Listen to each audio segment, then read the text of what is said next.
से आया था, जिसके पीठ पे वुंड था, जिसमें वॉर्म्स भी पड़ चुके थे और एक हाथ की हड्डी भी टूटी हुई थी। डॉक्टर को दिखाया तो उसके बाद उन्होंने कहा कि एक्सरे करवा लो, जिससे पता चले कि इसका जॉइंट में प्रॉब्लम है या हड्डी टूटी है। तो हमने जब एक्सरे कराया तो इसका जॉइंट टूटा हुआ था और हड्डी जो थी वो स्किन के सहारे ही अंदर रुकी हुई थी। अगर ज़्यादा ज़ोर पड़ता तो स्किन फाड़ के ये बाहर भी आ सकती है। तो डॉक्टर ने हमें सजेस्ट किया है कि इसकी सर्जरी ही होगी, या तो ये ऐसे ही पैर ऊपर करके चलता रहेगा, और अगर हम इसको रिलीज़ भी कर देते हैं तो अगर लड़ाई हुई तो इसकी दोनों हाथों की ग्रिप नहीं बन पाएगी और हो सकता है जो हड्डी जॉइंट से ये निकल के आई है बाहर, ये हड्डी स्किन फाड़ के बाहर आ जाए। तो मैंने 1-2 जगह पता किया जहाँ डॉक्टर्स के भी रिलेशन थे, तो उन्होंने एक्सपेंस मिनिमम से मिनिमम उन्होंने 13 से 15 बताया था, बट डॉक्टर से बात होने के बाद उन्होंने 12,000 का सबसे मिनिमम एक्सपेंस बताया है, क्योंकि उनके नॉलेज में थे। और उन्होंने ये भी कहा कि अगर आप इसको अंडर ऑब्जर्वेशन रखवाती हैं तो पर डे का 350 रुपये पड़ेगा, बट मैं वहाँ नहीं रखवाऊँगी क्योंकि इतना ज़्यादा फिर वो 17,000 तक पहुँच जाएगा। तो मैं अपने शेल्टर में ले आऊँगी बच्चे को सर्जरी के बाद, बट सर्जरी जो है वो 12,000 की ही होगी।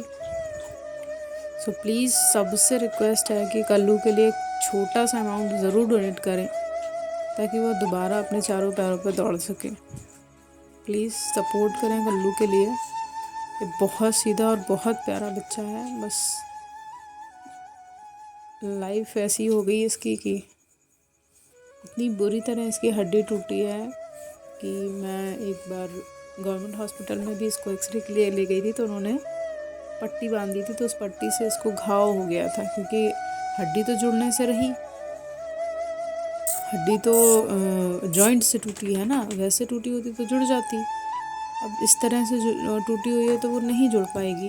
अब इसको चलने में कैसे इस तरह से चलता है ये, तो चीज़ें और जो प्रॉब्लम्स थी इसको वो तो ठीक हो गया, पीठ पे वुंड था वो ठीक हो गया, नाक पे था वो ठीक हो गया, बट इसकी यही चीज़ नहीं ठीक हो रही है। अब हमने सोचा था कि हम इसको रिलीज़ कर दें, बट रिलीज़ अगर करते हैं तो फिर ये एक बार हमारे पास आ जाएगा, उसका क्या फ़ायदा फिर? क्यों? क्योंकि अगर बाहर रहेंगे, कहीं किसी से लड़ाई हुई तो प्रॉब्लम ज़ाहिर सी बात है होगी ही होगी। इसलिए हम इसको रिलीज़ नहीं कर रहे हैं, सर्जरी की कोशिश कर रहे हैं कि कुछ अगर कलेक्ट हो जाए तो कुछ हम लोग अरेंज करके इसकी सर्जरी करवा दें, क्योंकि इस तरह से पैर इसका लटका रहता है, कांपता रहता है, तो बहुत देखने में दुख लगता है कि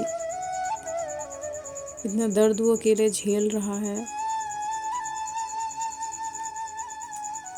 प्लीज़ अगर आप लोग 100 रुपीज़ भी अगर कलेक्ट करते हैं तो भी कम से कम 50-100 लोग भी कर देते हैं तो भी इतना हो जाएगा, क्योंकि इसकी हड्डी जो टूटी है वो इस तरह से टूटी है, आप देख रहे होंगे, आप लोग देखें, ये हड्डी जो है वो बिना सर्जरी के नहीं जुड़ने वाली है। प्लीज़ सपोर्ट कर लो and donate for him. Thank you.